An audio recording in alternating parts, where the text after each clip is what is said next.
कक्षा 12वीं के हिंदी ऑनलाइन कक्षा में आप सभी का स्वागत है। आज हम लोग उपन्यास सम्राट तथा महान कहानीकार प्रेमचंद द्वारा रचित कहानी नशा का अध्ययन करेंगे।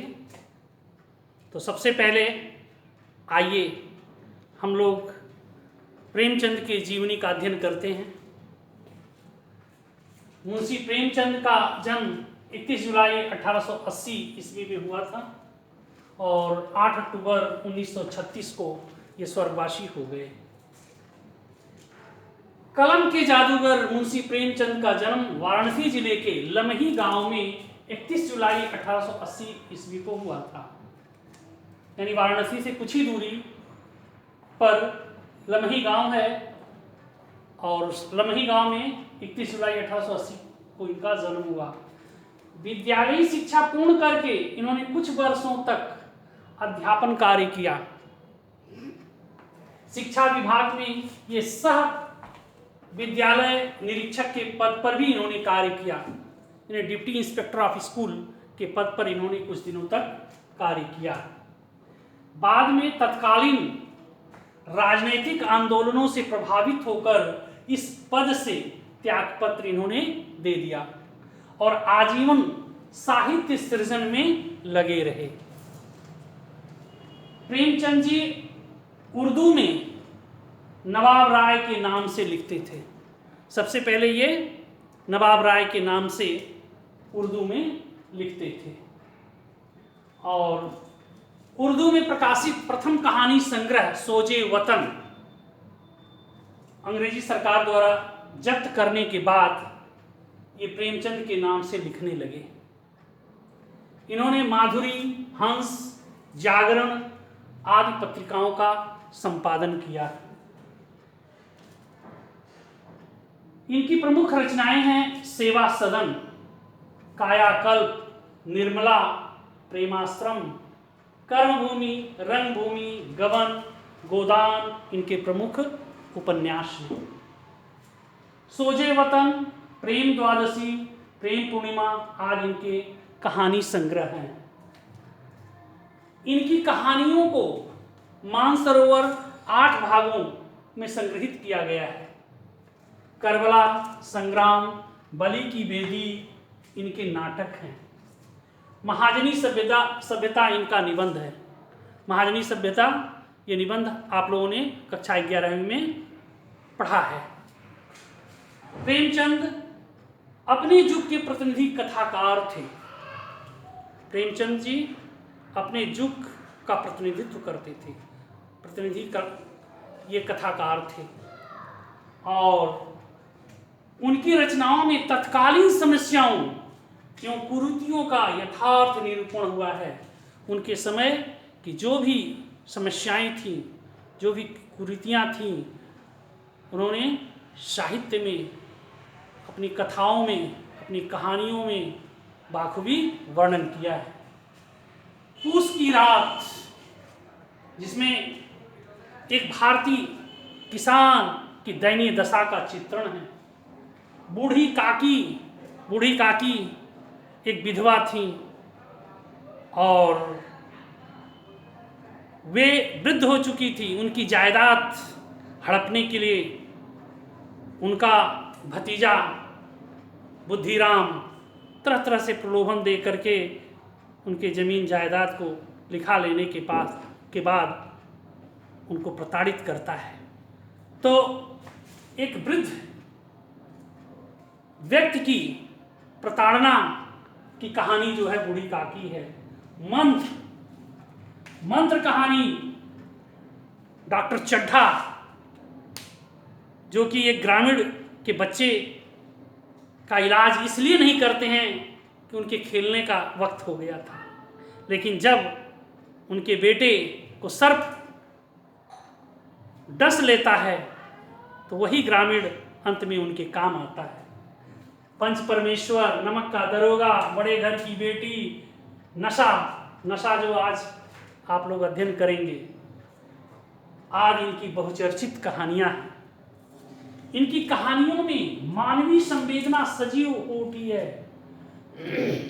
इनकी मृत्यु 8 अक्टूबर 1936 ईस्वी को हुई।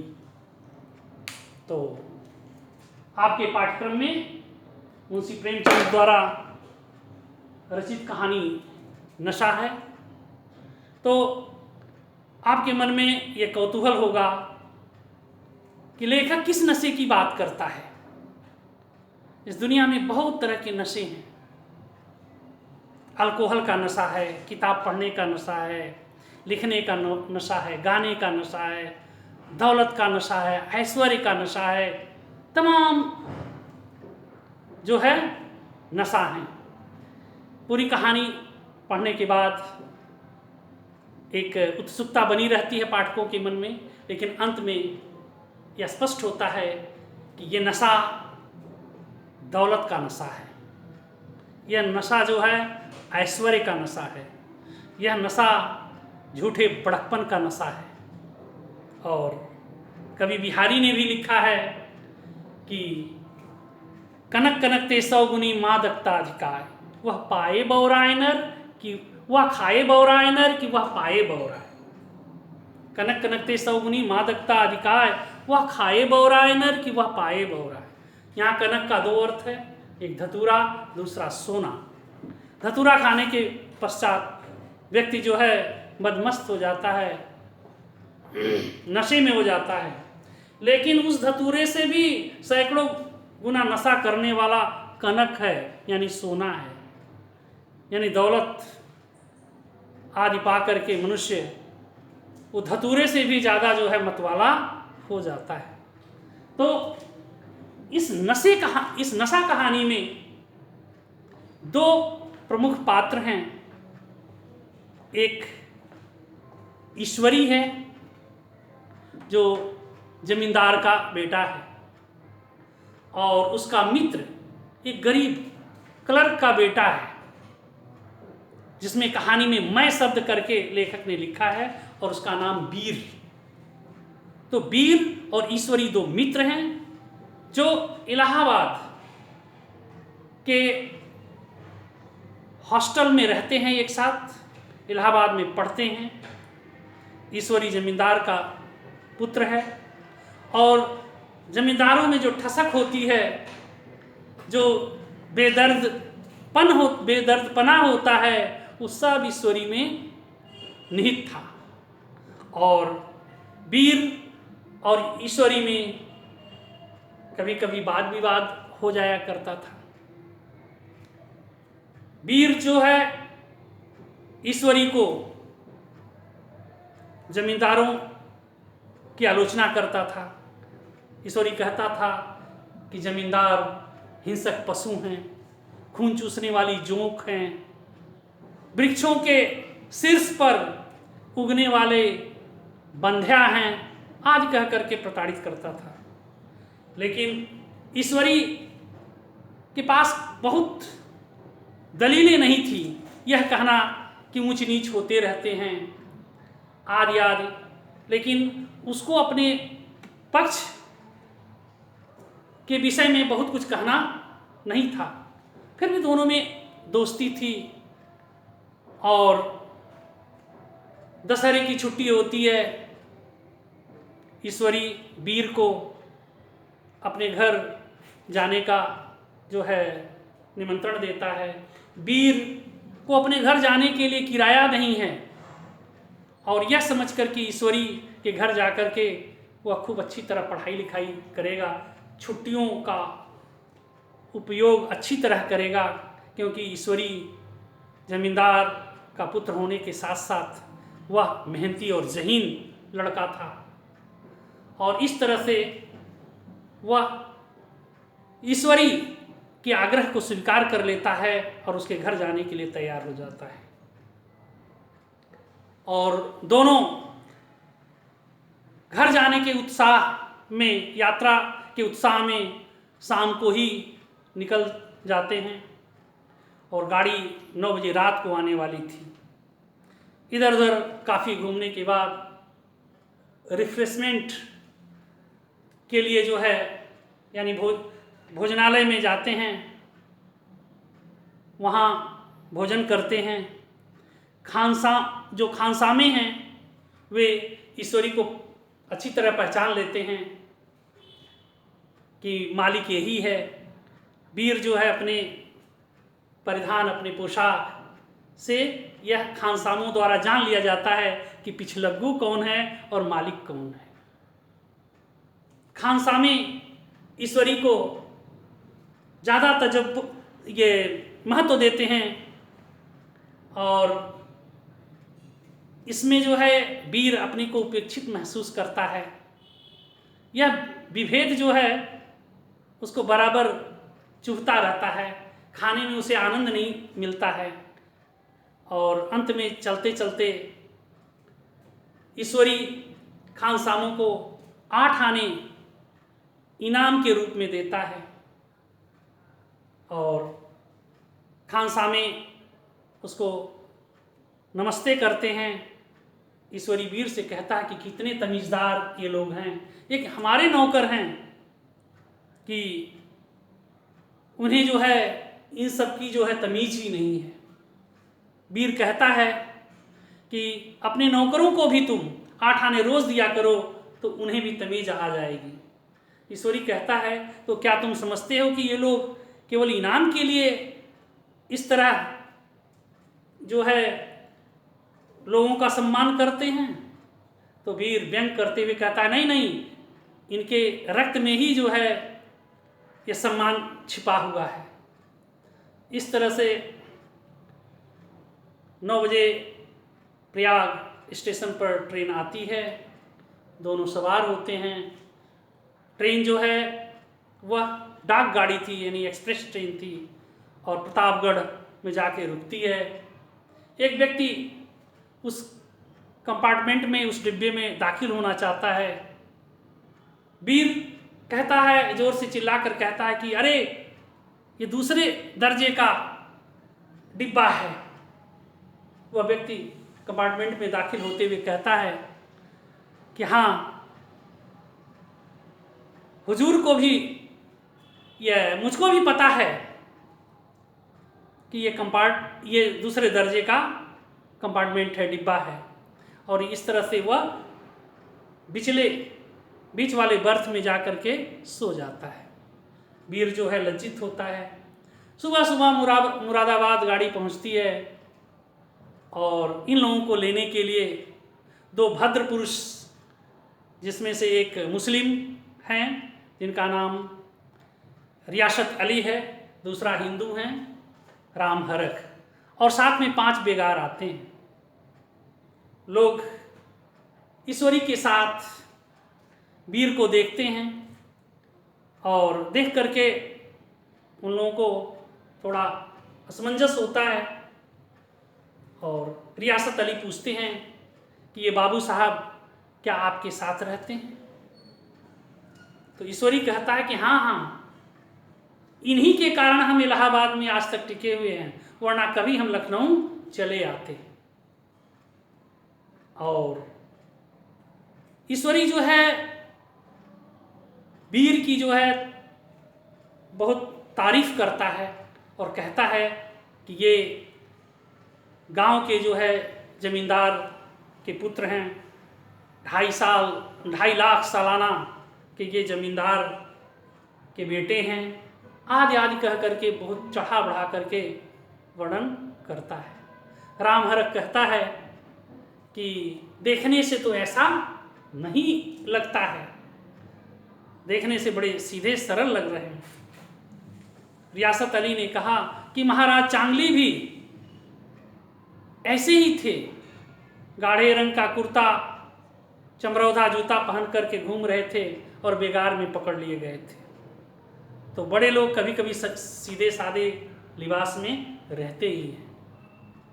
अब वीर ईश्वरी के घर पहुंचता है। ईश्वरी का घर नहीं था, एक किला था, इमाम बाड़े जैसा फाटक और दरवाजे पर हाथी बंधा हुआ था। तमाम नौकर चाकर थे। ईश्वरी अपनी पिताजी, चाचा, ताऊ सबसे ईश्वरी ये वीर का जो है परिचय बड़े ही संभ्रांत देहात के जो है ये रियासतदार के बेटे के रूप में कराता है और ये बताता है कि 2.5 लाख सालाना आमदनी है आदि कह करके बहुत ही जो है चढ़ा बढ़ा करके वीर का जो है परिचय ईश्वरी करता है। वीर जो है मन ही मन कटा जा रहा है। एकांत में पाकर वीर ईश्वरी से कहता है कि तुम मेरी मिट्टी क्यों पलीत कर रहे हो। ईश्वरी कहता है कि इन गधों के आगे यही उपाय है, अन्यथा ये तुम्हें भाव नहीं देंगे। अब वहां पर वीर जो है एक जमींदार के पुत्र के रूप में वहां स्थापित किया जा रहा है और उसी ठाट बाट से वह रहने लगा। पहुंचते ही दोनों स्नान करने जाते हैं। ईश्वरी अपनी धोती रख देता है, वीर भी अपनी धोती जो है स्वयं नहीं जो है खींचता है।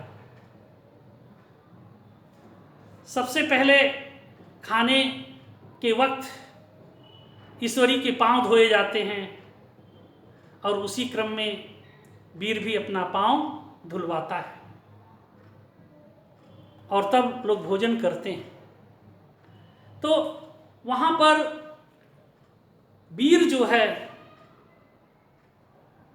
वहां कुंवर के रूप में यह दर्शाया जाता है और ये कहा जाता है कि बड़े सीधे सादे लिबास में रहते हैं क्योंकि ये गांधी जी के भक्त हैं, केवल खादी पहनते हैं। इन्होंने अपने पूरे जो है वस्त्र आदि जो है इन्होंने जला दिया है स्वदेशी आंदोलन में।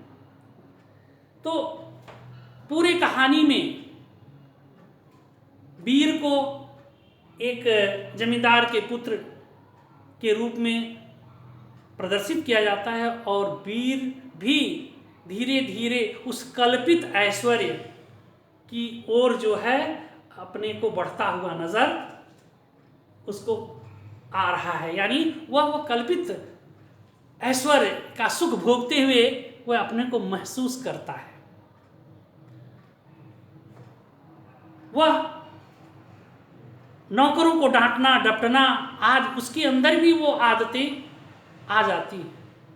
शाम हो गई है, लैंप रखा हुआ है, दिया सलाई भी है, लेकिन वह जो है लैंप को जलाता नहीं है क्योंकि वह तो वहाँ कुंवर के रूप में है। और जब रियासत अली आते हैं तो बहुत जोर से डांट लगाता है। बिस्तर बिछाते समय देर हो जाती है और नौकर आता है तो बहुत जोर से वीर उस पर बरस पड़ता है। उसकी आवाज़ सुनकर उसका मित्र ईश्वरी जब आता है पूछता है क्या बात है, तो उसे पता चला कि बिस्तर अभी तक नहीं बिछाया गया है। तो उसने कहा वीर को कि ठीक है, तुमने अच्छा किया। इस तरह से पूरी जो है उस माहौल में वही वीर जो इन सब क्रियाकलापों के ऊपर जो है ईश्वरी को अमीरों के चोचले कहा करता था, रईसों का गधापन कहा करता था, बड़े आदमियों की मुठमर्दी कहा करता था, आज स्वयं वैसा ही बना हुआ है।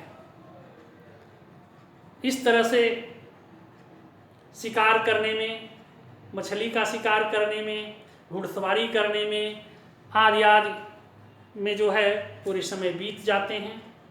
फिर वापस आने का समय आ जाता है, लोग पुनः वापस आने के लिए प्रस्तुत होते हैं और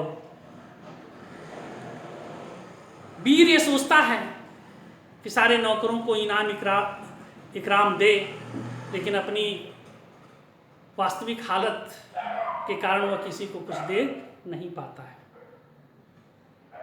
और जब स्टेशन पर दोनों आते हैं तो ये दशहरे की छुट्टी बिताकर लोग वापस आ रहे थे। गाड़ी में जो है, रेलगाड़ी में काफ़ी भीड़ थी, खचाखच ट्रेन भरी हुई थी और तीसरे दर्जे में किसी तरह से चढ़ने का मौका मिल पाता है और लोग खड़े हुए हैं। पूरा डिब्बा जो है यात्रियों से भरा हुआ है।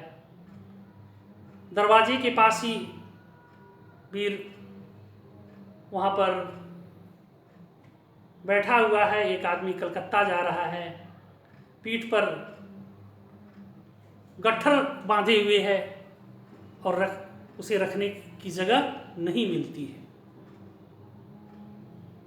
और हवा लेने के बार बार वो दरवाजे पर खड़ा हो जाता है। वह गट्ठर वीर की नाक से स्पर्श कर जाता है। वीर को गुस्सा लगता है और कुछ देर तक तो वह शांत रहता है। अंत में उठ करके उसको धक्का देकर 2-1 थप्पड़ लगा देता है। वह आदमी कहता है कि बाबू साहब क्यों मार रहे हैं, मैंने भी तो टिकट काटे हैं। इस पर वह 2-1 थप्पड़ वीर और लगा देता है। पूरे डिब्बे में हंगामा मच जाता है। कोई कहता है कि इतना नाजुक मिजाज है तो अव्वल दर्जे का टिकट कटाकर क्यों नहीं जाता है। कोई कहता है कि मुझको यदि मारता तो मैं दिखा देता। कोई कहता है कि दफ्तर में तो घुस पावत नहीं, इस पर इतना मिजाज। तो तरह तरह के लोग बातें बोलते हैं और बीच बचाव करने के लिए ईश्वरी को डांट करके वीर को यह कहना पड़ता है कि what an idiot you are Veer. तो इतना सुनते ही what an idiot you are Veer, ये वाक्य ईश्वरी के द्वारा सुनने के बाद वीर का अब नशा धीरे धीरे उतर रहा है। तो पूरी कहानी में ये दर्शाया गया है कि जब हम अपने को जब जिस चीज़ को पाने में असमर्थ रहते हैं, जिस ऐश्वर्य से हम दूर रहते हैं, तब तो उसकी हम जोरदार निंदा करते हैं। और जब कभी उसको उस ऐश्वर्य को, उस सुख को, उस संपदा को हम प्राप्त कर लेते हैं तो हमारे अंदर भी वही बेदर्दीपन, वही जो है उद्दंडता, वही अमीरों की अपने नौकरों के प्रति किए गए प्रताड़ना की प्रवृत्ति घर कर लेती है। तो ये कहानी में ये मानवीय भावों को उठाया गया है और बड़ी सुंदर कहानी है जो है नशा, प्रेमचंद द्वारा ये लिखी गई है। अगले दिन हम अगली वीडियो में प्रेमचंद द्वारा लिखे गए इस नशा कहानी के मूल पाठ का अध्ययन करेंगे। धन्यवाद।